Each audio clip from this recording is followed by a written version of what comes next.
Kon pulang.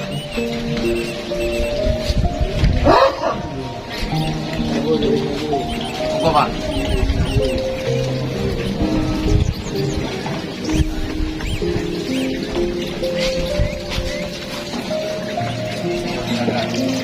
Bapak Ibu masuk semuanya ya, silakan masuk semuanya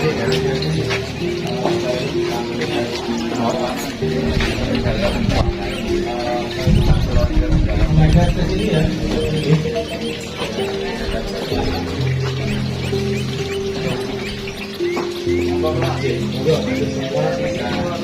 Di tengah juga boleh, tapi kalau boleh beda ya di tengah. Oke, monggo Bapak Ibu bisa masuk. Bisa bayar anu.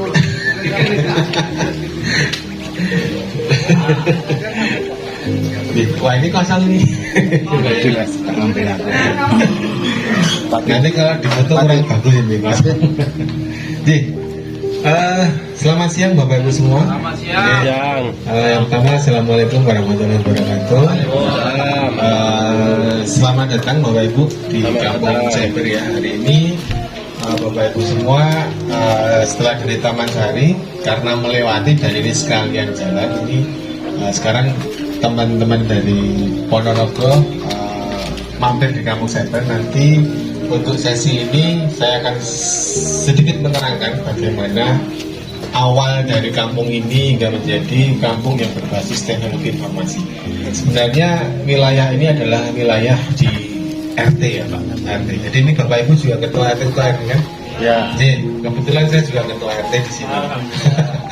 Ya, jadi ini nanti saya sharing bagaimana kita membangun dari awal dari warga yang belum tahu apa-apa tentang teknologi, kita edukasi tentang teknologi hingga membuat sebuah kampung yang berbasis teknologi. Jadi saya memperkenalkan dulu, nama saya ini Antonius Sasongka atau Pak Koko dipanggil di sini sebagai ketua RT juga sudah dari tahun 2015. Di ini yang periode ketiga ya, kalau di Jogja itu per 3 tahun nih Pak.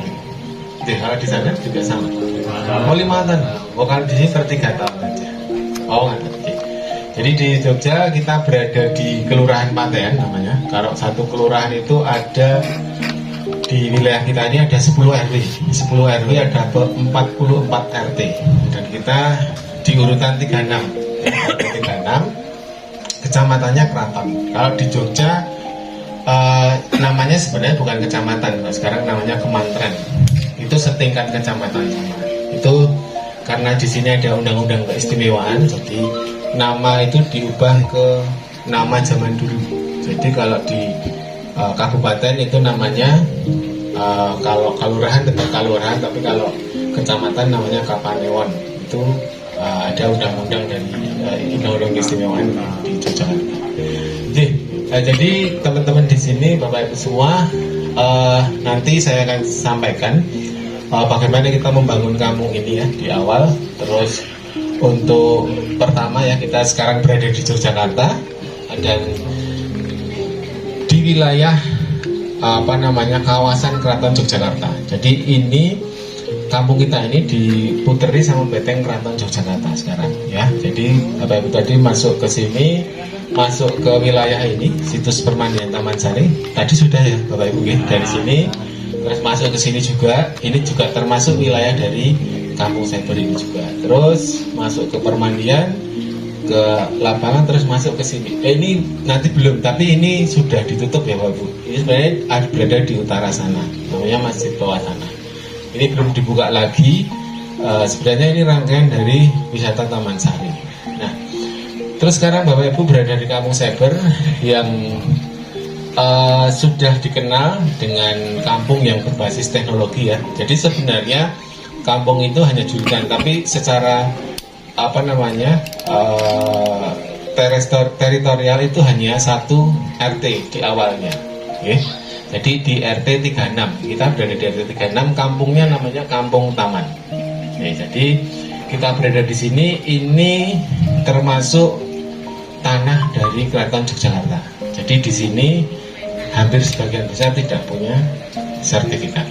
Jadi hanya hak guna bangunan saja. Jadi Jadi kalau sewaktu-waktu keraton menginginkan tanahnya diminta, itu berarti kita harus pergi dari sini. Seperti itu. Jadi satu wilayah di dalam Beteng ini adalah tanah milik Kasultanan Yogyakarta. Sekarang di pinggir-pinggir Beteng sudah ada relokasi. Jadi yang di pinggir-pinggir itu sekarang sampai tahun 2025 akan dipindahkan. Jadi sekarang Beteng Keraton akan dibikin seperti dulu. Jadi betengnya kelihatan muter. Nah, nanti kita menunggu bagian kita di sini. Jadi ya ada kemungkinan juga wilayah sini juga akan direlokasi seperti itu. Dan nggak tahu nanti kedepannya seperti apa. Tapi kita ngikut dari kebijakan dari Kasultanan Yogyakarta. Begitu Bapak Ibu. Terus kita ke flashback dulu. Awalnya ketika kita membangun kampung ini ya. Jadi di pertengahan tahun 2008. Nah ini sudah cukup lama. Jadi tahun 2008 waktu itu jaringan internet belum seperti sekarang. Bapak Ibu sekarang lebih mudah mengakses internet, ada dengan smartphone dan yang lain-lain. Tapi di tahun itu internet masih menjadi barang yang mewah, ya. Jadi tidak terjangkau oleh warga yang ada di perkampungan. Nah, jadi dengan kondisi seperti itu kita punya ide untuk membuat sebuah jaringan besar di kampung ini, dan ini ternyata sangat menarik waktu itu karena tujuan awal ketika kita membangun kampung berbasis teknologi ini adalah supaya warga di sini bisa mengakses internet dengan mudah dalam mengaksesnya dan murah dalam pembiayaan. Itu di awalnya seperti itu semangatnya. Cuman nggak semudah itu ya, karena memang kondisi di kampung ya kita harus menyesuaikan. Yang pertama ini ada beberapa kendala di sini waktu itu. Jadi untuk mengakses internet pada waktu itu memang harus memakai PC atau memakai komputer. Nah, di sini warga belum banyak yang punya komputer. Itu menjadi kendala pertama. Terus yang kedua dari sisi ekonomi di perkampungan menengah ke bawah nih Pak, seperti ini. Terus dari sisi pendidikan juga tidak terlalu tinggi. Yang keempat ini belum mengenal sama sekali tentang komputer dan internet. Jadi di awal tahun 2008 ini kita berangkat bersama dari nol sebenarnya. Jadi warga di sini juga karena backgroundnya adalah perajin, jadi banyak pembatik, banyak seniman di sini itu memang tidak terlalu familiar dengan yang namanya teknologi, apalagi komputer. Mereka belum pernah pegang sama sekali. Nah itu menjadi hambatan kita. Tapi kita juga berusaha agar warga ini sedikit demi sedikit mengenal tentang komputer. Nah, waktu itu kita mencoba mengenalkan warga itu dengan pelatihan. Jadi dengan pelatihan kita membuka pelatihan tentang komputer dan internet. Itu awalnya supaya warga bisa mengenal internet dan komputer itu dengan lebih mudah. Itu kita mengadakan pelatihan. Nah, terus yang kedua kita membuat jaringan dengan modal warga yang sudah punya komputer.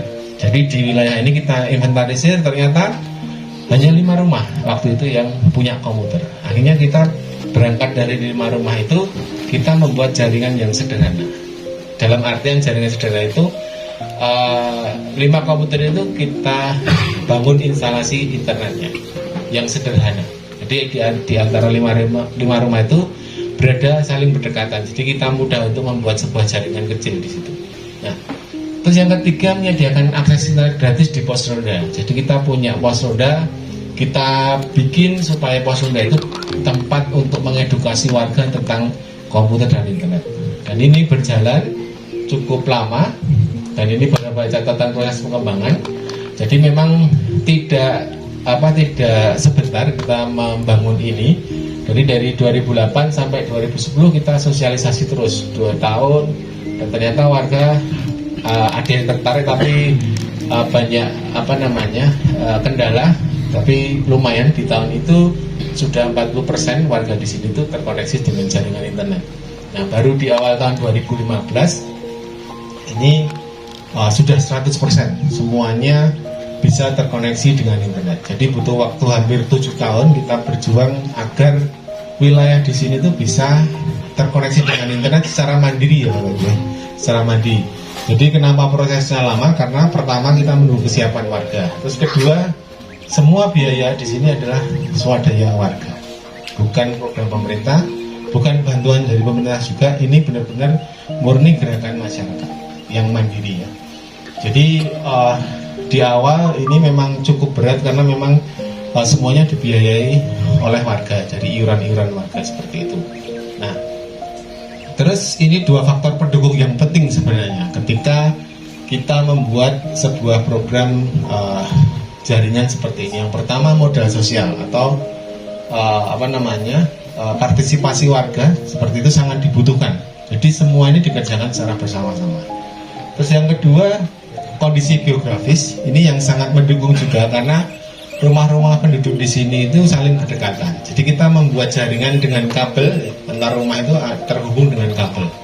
Nah, ini pemilihan memakai kabel karena memang dari sisi geografis di sini pertama ada tanah milik keraton, itu tidak boleh didirikan tower, dan di sini ada larangan bangunan juga tidak boleh ada yang berlantai 2 karena asumsinya adalah ketika ada bangunan yang tinggi-tinggi itu pasti akan melebihi bangunan dari Keraton Yogyakarta. Itu yang tidak diperbolehkan berada di wilayah tanah Kasultanan Yogyakarta. Jadi di sini kita mentaati itu, akhirnya kita membuat jaringan ini dengan kabel. Walaupun rumit, tapi ya itu yang bisa kita lakukan di sini. Nah, ini beberapa tempat di sini ya. Jadi memang warganya cukup kreatif ya. Nah, ini banyak mural juga di sini. Nah, ini proses pembentukan tadi dalam foto supaya Bapak Ibu punya gambaran ya. Jadi ini ada pencetusan ide, ini sosialisasi ya, bahwa ini kita mengadakan pelatihan komputer. Jadi ini sudah cukup lama ya, tahun 2008 ya. Komputernya juga masih jadul ini. Jadi ini kita pinjam di salah satu universitas di kota Jogja. Jadi kita bawa warga ke sana untuk belajar bareng-bareng. Nah, ini sekitar tahun 2008-2009 kita mengadakan pelatihan itu. Nah, terus untuk pemasangan kabel juga semuanya mandiri dari bapak-bapak di sini, itu semuanya berpartisipasi. Dan uniknya juga warga di sini itu hampir sebagian besar juga belajar secara otodidak. Tidak ada yang punya background IT, Bapak Ibu. Saya juga nggak di background IT karena saya sebenarnya sarjana seni. Tadi SSR itu sarjana seni. Jadi saya ambil desain komunikasi visual di Institut Seni Indonesia. Nah, terus ini ya, jadi memang semuanya dikerjakan secara mandiri, gotong royong memasang kabel dari ujung ke ujung. Nah, ini kabelnya yang terpasang di sini. Nanti Bapak Ibu bisa melihat secara langsung kalau lewat di wilayah ini. Ini pemasangan kabel-kabelnya, dan ini adalah pemakaian internet oleh warga yang ada di sini. Jadi ini adalah tinggalan PC zaman dulu ya, karena memang setiap rumah di sini punya komputer. Karena memang di awal mereka harus punya komputer untuk bisa mengakses jaringan internet. Ya. Rumahnya juga sederhana, tapi pasti ada komputer yang di dalam.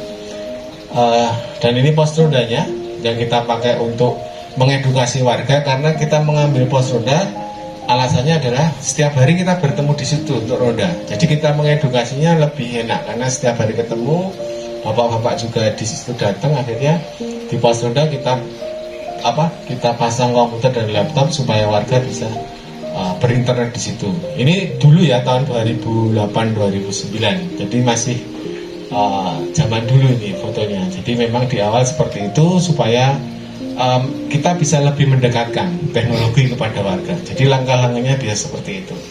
Nah, ini visi dari Kampung Cyber ya, yang secara mandiri membangun masyarakat sadar informasi dan teknologi yang diharapkan mampu meningkatkan kemajuan di bidang sosial, pendidikan, ekonomi, seni, dan budaya. Jadi Kampung Cyber lebih cenderung untuk pemanfaatan teknologi ini untuk memajukan di beberapa bidang ini. Jadi bukan di teknologinya yang dikejar, tapi adalah nanti pemberdayaan masyarakatnya dan peningkatan di berbagai bidang ini ya.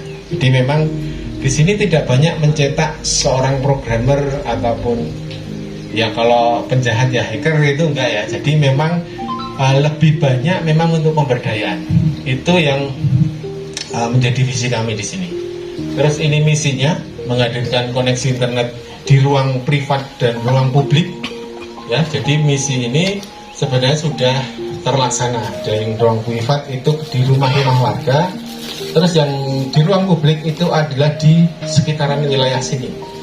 Semuanya ada jaringan. Jadi Bapak Ibu tadi masuk dari Taman Sari itu sudah ada koneksi jaringan internet Kampung Cyber. Jadi Bapak Ibu kalau scan di HP sekarang pasti nemu. Nanti Kampung Cyber diklik. Terus ada 2 jaringan. Pertama itu untuk warga ya. Untuk warga itu harus memasukkan username sama password khusus untuk warga. Dan itu berlaku untuk per rumah ya. Per rumah di sini itu punya username sama password sendiri-sendiri. Setiap rumah berbeda-beda. Tapi kalau untuk yang umum itu bebas. Ketika di search nanti di tombol paling bawah ada wifi umum, itu bisa diklik. Itu langsung nanti setuju, langsung terhubung. Itu di semua wilayah di sini. Itu sudah kita lakukan di tahun 2015 sebelum pemerintah mencanangkan wifi gratis di RT RW di Kota Jogja ini. Ya, jadi kita sudah mendahului itu supaya warga di sini bisa mengakses dan tamu pun bisa mengakses internet di sini. Terus yang kedua, misinya membuka wawasan pengetahuan dan peningkatan komunikasi warga dengan pendekatan teknologi informasi. Terus yang ketiga, pengenalan dan pengembangan potensi wilayah melalui teknologi informasi. Jadi yang ketiga dan kedua ini memang lebih cenderung ke pemberdayaan masyarakat tadi ya, pemanfaatan teknologi untuk pengembangan potensi wilayah. Terus yang keempat ini menjadi laboratorium sosial dalam pemberdayaan masyarakat berbasis teknologi kepada pihak yang berkepentingan. Jadi Kampung Cyber ini sering dijadikan tempat untuk penelitian dari akademisi baik dari dalam maupun dari luar negeri. Jadi memang melihat kondisi di sini mereka tertarik untuk menggali lebih dalam tentang Kampung Cyber ya. Nah, ini peta petunjuk wilayahnya. Yang biru ini di RT 36, tetapi sekarang untuk jaringan internetnya sudah sampai di seluruh wilayah ini ya, tidak hanya di satu RT saja, tapi di menyeberang ke beberapa RW yang masih lingkupnya adalah Kampung Taman.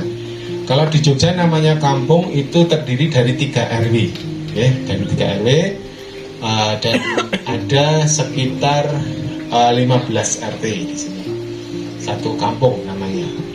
Nah, ini terintegrasi. Tadi Bapak Ibu jalan dari sini ya, masuk itu Taman Sari, langsung ke lapangan ini tadi, ke pelataran, terus masuk di sini. Sekarang kita berada di sini, ya. Ini peta wilayahnya dari Kampung Cyber. Nah, ini secara teknis saja saya sedikit berbagi. Jadi yang utama kita tidak punya server, kita hanya punya router, ya Bapak Ibu. Mungkin Bapak Ibu pernah dengar router? Ya harusnya sudah tahu, atau belum ya nanti saya beritahu. Jadi router itu untuk routernya seperti ini. Nah, ini router boardnya di Pos Ronda sekarang menjadi pusat jaringan yang ada di Kampung Cyber. Ini router, jadi ada modem dari provider, kita memakai provider Telkom, IndiHome. Dari modem masuk ke router ini ya. Ini routernya serinya cukup lumayan tinggi, 3011. Terus baru masuk ke Cloud Smart Suite. Ini seperti Suite Hub lah sederhananya. Suite Hub itu untuk membagi nanti bolongan ini ya, portnya ini. Ini nanti isinya kabel-kabel akan masuk ke rumah-rumah warga. Nah, terus peta ini tadi, yang alat putih tadi ini kita pasang di beberapa blok di wilayah ini. Jadi nanti yang putih ini ketemu alat putih, dan satu alat putih ini akan langsung mencakup rumah-rumah yang ada di sekitarnya, ya. Jadi satu wilayah ini kita bagi dulu supaya kita lebih bisa menempatkan blocking alat tadi ke tiap-tiap wilayah. Nah, umpamanya wilayah di utara ini ada satu alat juga di sini putih tadi, di timur juga ada. Ya, sekarang di rumah ini ada yang tengah-tengah ini sambungan dari untuk ke utara dan ke timur. Nah, satu alat ini tadi akan mencakup atau menangani di beberapa rumah yang ada di sini. Nah, kenapa dibikin seperti ini ya? Karena ini upaya kita untuk lebih memudahkan kalau ada kerusakan di wilayah sini, itu yang dicek hanya alat yang ada di sini. Nah, nanti kalau di sini nggak bermasalah, baru trace-nya masuk ke sini dulu, ke sini baru ke pusat. Jadi tidak langsung ke pusat karena kejauhan. Nah, ini yang kita buat di sini, dan setiap rumah itu juga adalah alat ini namanya mikrotik atau router, dan bisa berfungsi sebagai akses point juga. Ini fungsinya untuk menyebarkan wifi yang berada di dalam rumah-rumah penduduk, dan ini milik pribadi biasanya. Alatnya seperti ini ya Bapak Ibu. Nah, seperti ini. Ini router dan berfungsi sebagai akses point. Akses point itu untuk menyebarkan wifi ya. Nah, ini ada di rumah, setiap rumah di sini ada seperti ini. Dan ini milik pribadi di masing-masing rumah. Ini harganya sekitar 350 satu alat ini. Nah, terus kita lanjut lagi. Ini penempatan di pos roda seperti ini. Ini routernya, dan ada modemnya, masuk ke sini dulu, baru masuk ke yang alat putih switchnya, terus keluar nanti ke rumah-rumah warga yang ada di tiap blok. Nah, ini beberapa alat yang kita pasang di luar, yaitu untuk akses wifi yang gratis tadi. Nah, ini berada di pinggir-pinggir jalan ini. Nanti kalau Bapak Ibu jalan ke utara, pasti ada, atas jalan itu pasti ada alat-alat seperti ini. Nah, ini fungsinya untuk menyebarkan wifi baik umum maupun yang untuk warga. Oke, jadi ini bisa semuanya. Nah, ini milik dari inventaris dari Kampung Cyber kalau yang di luar. Nah, ini yang membeli kita. Kalau yang di dalam rumah tadi yang membeli adalah warga, tapi kalau yang di luar ini adalah fasilitas dari Kampung Cyber. Nah, kita memfasilitasi juga dengan beberapa titik CCTV. Ini agak berbeda. CCTV-nya adalah ini serinya internet, bukan serinya, jenisnya itu adalah internet protokol kamera. Jadi namanya IP cam, itu ada alamatnya. Setiap ini ada istilahnya seperti HP ya, ada alamat mesinnya di sini. Jadi bukan seperti CCTV yang biasa itu. Jadi ini nanti masuknya di router seperti ini tadi ya. Nah, ini tadi. Jadi router masuk ke CCTV ini, dan ini bisa diakses oleh siapapun, atau dalam artian dalam hari ini warga di sini yang menggunakan jaringan